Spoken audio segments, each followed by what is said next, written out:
Mr. Von Dohlen, would you summarize again why you're running for District 9? Be happy to. It started 20 years ago when I married my wife, and who we met at Texan University. And after getting married, we moved here to San Antonio, and it became my new home. I grew up in another mission city of Texas, native-born Texan, 5th generation, and the historical aspect of San Antonio is near and dear to my heart, as well as to my own hometown. And we've been blessed with 9 children, and care about the quality of life, not only for us and our families, but for my children and potential grandchildren, and all the people of District 9 and San Antonio to continue to live and have a greater quality of life. And that quality of life is broken up into different pieces that include public safety, infrastructure, core services, to make sure that we have dealt with crime in a way that people feel safe to be outside, to get to know their neighbors, to be able to get to and from work safely, efficiently, and to be able to participate in civic government. And back in 2011, I began an active role of serving as a private citizen to help improve the lives of the people of San Antonio, whether it be transparency in city government, to helping to stop the fight, or to bring about a stop to the streetcar project until citizens could vote for it, and where they would have a vote on a project like that for over $800 million, so 3 miles of track, and that would inevitably increase our taxes and our tax burden, to protecting residential property rights and bring about proper zoning for all businesses, and to prevent special interest unfavorable zoning, to also helping with the Google Fiber hut situation where those huts were being placed in city parks. So in all those situations, to bring about a higher quality of life, to bring about transparency and following the rules that are there. And if we need to change the rules, that's fine. We can do that, but everybody plays by those same rules. And one of the things that I'm proposing as a conservative for District 9 City Council is that city employees and their spouses will be prohibited from serving on city commissions and boards, because it's hard for them to maintain an independent voice. And when they're deriving their income from city government, it's important that we have private citizens not deriving a salary from that to be able to participate and engage in the public square in San Antonio. So I hope that answers your question. It does. Help us to understand your priority of the city budget and your focus on core services in District 9 and throughout the whole city. Well, my first and foremost priority will be to take care of the people of District 9 and to make sure that they have safe homes, safe neighborhoods, and great streets and drainage. And after that is to help rightly prioritize city government spending. As in my professional life, I'm a partner of a financial planning firm. We've actually examined the city budget back to 1977, and up until 1984, we had a balanced budget, and that's a very good thing until that time. And then we departed from a balanced budget, started financing our budget, and had a pretty consistent margin of total liabilities exceeding total revenue for a period of time up until about 2005. In about 2005, we saw an acceleration of total liabilities and an acceleration of the cash burn rate. And so it's become to the point when that divergence, the separation of that margin has grown so much that it should be concerning for everybody. Certainly it concerns me at the total liabilities that our city now puts on the backs and shoulders of citizens of San Antonio.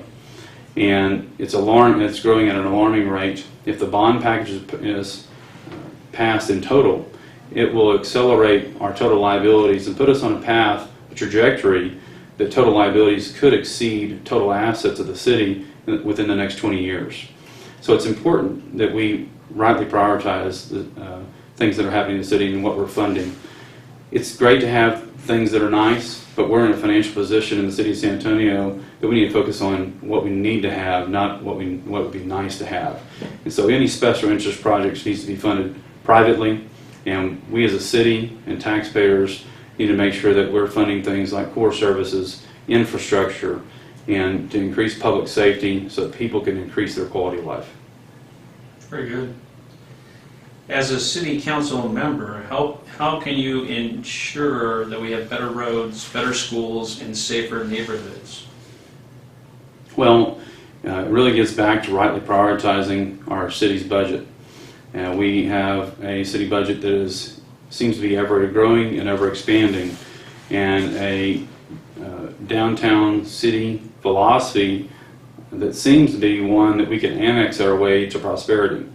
And not only can we not do that, it places undue burdens on our core services like fire and police.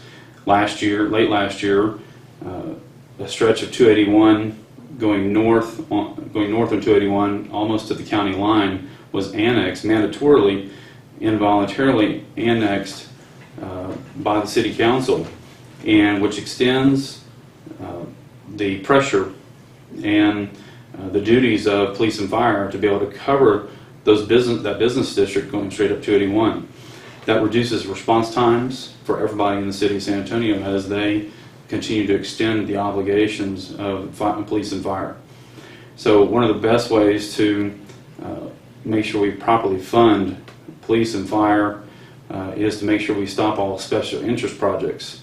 And those special interest projects include taking over educational programs like pre-K for SA that will be coming up for a vote here in the near future, that citizens need to be educated on the progress of that pre-K for SA, how well it's done, what expense continues, what will be extended, and make sure we rightly prioritize expenses from public art, street beautification, and animal bridges that would cross over parkways, and take that money and let those things be privately funded. And we need to make sure that we're using public dollars on things that are core services, very basic to our needs, and stop spending money on special interest projects. That's one of the best ways to do it. Reducing crime, one of the best ways to do that is for neighbors to increase their knowledge of each other, their relationships, and by enhancing those relationships, you're going to have a situation where everybody's looking out for each other. But we need to look at crime districts. Some other cities have used crime districts effectively, in which homeowner associations will hire off-duty policemen to patrol their neighborhoods. There's already a neighborhood in District 9 that's doing that, and we need to look at that and see how well that program is proceeding for them. One of the things I'm committed to, if elected, and as soon as sworn in, I will be creating a citizen task force on addressing crime, so we can utilize the people in different homeowner associations that know their community and can bring practical, common sense solutions to help us deal with that crime, the increased crime, vandalism, and violent crime that's going on in the city of San Antonio, but also in District 9. I've heard you describe that we can do better here in San Antonio. Help me understand how you can make San Antonio a better place to live, work, and raise a family. Well, it all starts at home, and encouraging people to make good choices. Not only actually it starts, I should correct myself, and it actually starts with ourselves. And with ourselves, with our marriages, and then our families and children, to encourage making good choices, healthy choices that are healthy, and not only just for today, but will serve us well in long term. As we continue to promote making good choices in life, and the city and some school districts have done a great job of encouraging behaviors and choices through their programs like Red Ribbon Week and others.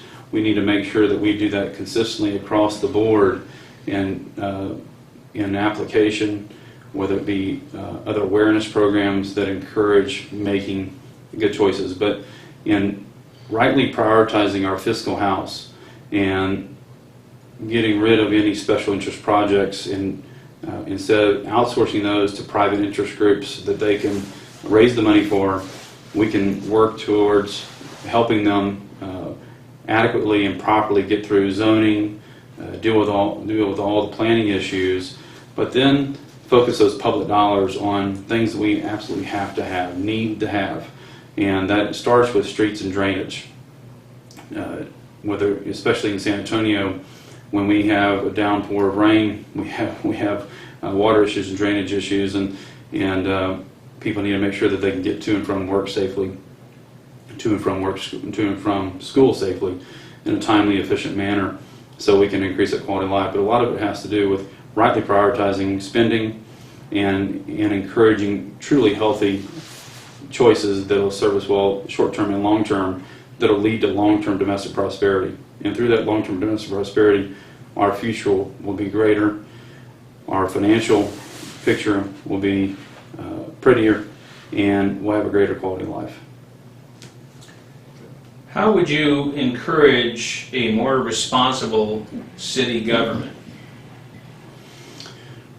One of the best ways to increase the responsibility of government is to increase civic action in government. And since 2011, I've been serving as a private citizen engaged in the public square in the city of San Antonio, attending hundreds of city council meetings, boards and commission meetings, helping to bring transparency and accountability to our elected official holders. Those elected office holders need to know that the citizens are actually engaged in the public process, and by doing so, we need to feel comfortable in asking them questions. They need to know that citizens are the boss. And as I'm running for City Council District 9, I'm applying for a position. My constituents of District 9, hear it from me first. I know that you're the boss, and I intend to be directly engaged with you and to listen. My wife says that's one of the most endearing qualities about me, is my ability to listen and to respond. I intend to take those same skill sets to District 9 and to the City of San Antonio. Some of the ways we do that, and other than having an active citizenry engaged in public government, is create avenues by which citizens can participate in civic government. One of those ways is to restrict city employees and their spouses from serving on boards and commissions. We need private citizens not connected to city government to be serving in those capacities. That's the best way to reduce cronyism.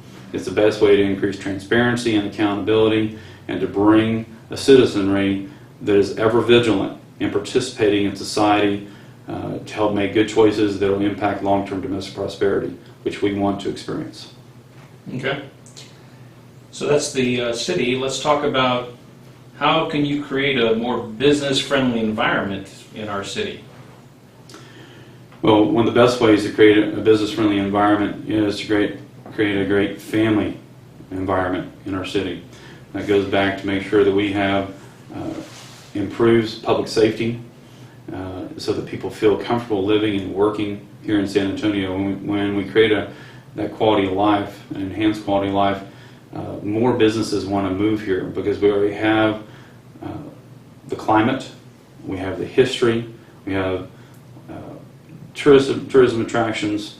We're in a great part of the state, despite the allergies, which many people suffer, those seasonal allergies. Despite that, we have a great environment to raise a family and to enjoy life.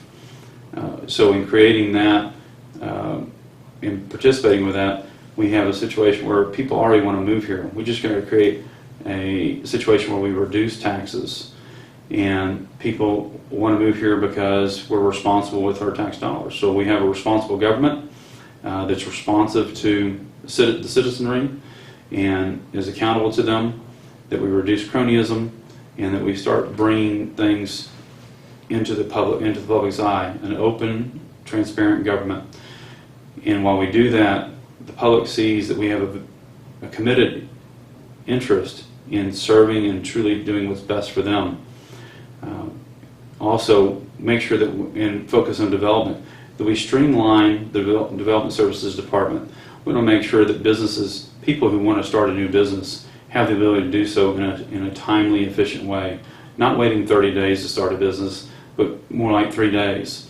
And in waiting 3 days, they have a person that is dedicated to them at development services that will help push the process through, making sure that all the I's are dotted and T's are crossed, and business startups are easy. It's small business that makes San Antonio tick and to improve. We need to make sure it's easy and transparent for businesses to be able to engage in commerce here in San Antonio, to open their doors, and because through that competition, we will bring about greater service, customer service, and with competition brings greater value to the people who are engaged in that commerce, particularly the consumers, and in this case, residents of District 9. My first question about the city budget brought up the chart that you mentioned. How would you go about educating our citizens about the irresponsible level of debt our city is accumulating? Well, it's going to take some education and a staff that is dedicated to not only responding quickly to constituents, but also providing charts that I would say that similar to this chart here, that if you can zoom in here, we've created, and it shows the city budget back to 1977, and you see that the blue line represents total revenue and the red line represents total liabilities. From 1977 up until 1984 we had a balanced budget, and we departed from that balanced budget, started financing that budget at that point in time, and had a pretty steady margin of liabilities exceeding revenue until about 2005, when the cash burn rate really took off. Liabilities exponentially began to grow, and to the point where now in 2017 we're considering an $850 million bond package that, if the bond package is passed in total, will put us on a trajectory for total liabilities to exceed total assets of the city potentially within the next 20 years. So all citizens should be very concerned about this. Just as Joe Citizen, who is making $40,000 a year and has a debt of $20,000 and receives a credit card in the mail every 5 years for another $40,000, the question is whether or not he should utilize that credit card or to hold off the spending. And if we do choose to spend, and citizens, you get to choose on this under 6 different propositions, that the spending you do truly has a positive impact not only to total assets, but it's based on needs. And we have a finite, scheduled way to pay that loan back. So citizens know that that debt won't be ever increasing, and that obligation on their back will actually disappear over time. As we anticipate moving 1 million more people moving into the city of San Antonio, which will be great for commerce and for profitability of the city, potentially. It also has a potential hazard in not only putting extreme pressure on core services and public safety, but a potential for spending money on special interest projects, nice to have, not need to have. And so if we're getting our fiscal house in order and reprioritizing, so we need to focus on things that we need to have, not nice to have, focused on core services, infrastructure, streets and drainage, taking care of senior nutrition. As the city continues to expand in that process, we need to consider in working with private and church organizations to be able to take those nutrition services back on. The mission of those nonprofit organizations is set up to where they would help take care of the poor, not having the city government take care of the poor, but having churches and private organizations to be able to do that. So there's different practical ways of looking at straightening out and cleaning up our financial house. Okay. Earlier I had mentioned or asked you a question about a place to live, work, and raise a family. Take a moment and describe to us how you would defend natural family values in the city of San Antonio.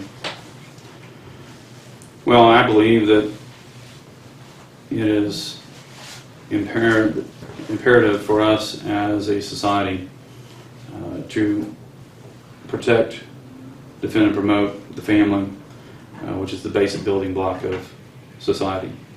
And the underlying infrastructure, the underlying structure is that marriage between one man and one woman is the bedrock of society. Our local government, or any political community at any level, has a duty to build up marriage between one man and one woman for life, because as that provides a bedrock for building a civilization on, it's the most proven way to lead to long-term domestic prosperity and to the overall good health of the individual and to the common good. And so when it comes to marriage between one man and one woman, and protecting, defending, promoting the family, government needs to make sure that it is not actively taking on roles to undermine marriage or to disrupt the family. And as a matter of fact, we need to make sure we take steps to undo any unjust legislation or ordinances in which the citizenry has not had an opportunity to vote on and to have a say on when we've had major structural changes in government. For example, the 2012 budget in the city of San Antonio had a major organizational structure when it implemented domestic partner benefits that promoted cohabitation before marriage, and it also increased funding for special interest projects instead of focusing on basic needs and services, to the point where zoning in 2015 fortunately was corrected and prevented any future ambulatory surgical centers moving into existing residential neighborhoods and impacting quality of life there. So we need to make sure that city government is doing its part to help build up marriage between one man and woman for life, and to protect, defend, and promote the family. It's the surest path to long-term domestic prosperity that will benefit us today and for the long term. Mr. Von Dohlen, would you take a moment and just summarize why you're the man for District 9 City Council? Well, as the conservative choice for City Council District 9, I pride myself on being focused on family values, common sense, and being a conservative, independent voice. Those family values come from my parents and a long history of care and understanding that family is the building block of society, and we want to make sure that our political communities are building up the family. Common sense, because we need someone who is willing to make and do the research to make pragmatic, practical choices that are easily defined between nice to have and need to have. And right now, because of our city's finances, we need to make sure we're focused on what we need to have to take us into the future. Independent voice, I'm a private citizen, just like you. And I've been engaged in the public square in San Antonio for over 6 years. But my professional work, I'm a partner of a financial planning firm, which allows me to bring a unique skill set to help the city plug. If it was a ship floating in the water like the Titanic, we go in and plug all the holes to make sure it runs more efficiently, and then to help redirect it little by little to help be more efficient and effective in serving the people of San Antonio.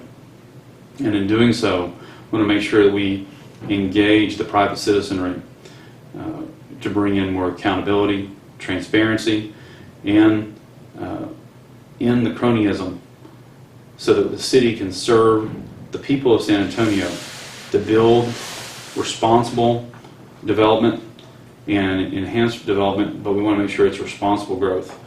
And so with that, with those qualities in mind, and my background not only as a husband, devoted husband, a committed father, to a businessman, an independent businessman, to a private citizen who's been engaged in civic affairs in the public square in San Antonio for over 6 years, and in successfully having passed legislation at the city level, working with existing city council, proves that we have the ability not only to get 6 votes to be able to pass legislation for the benefit of District 9, for the benefit of District 9, but also for the betterment of the people of San Antonio. And it's those skill sets that we can bring, that I can bring to San Antonio to help better represent the city of San Antonio, more importantly, the constituents of District 9, and to help bring about a better SA. Thank you, Mr. Von Dohlen. I appreciate it.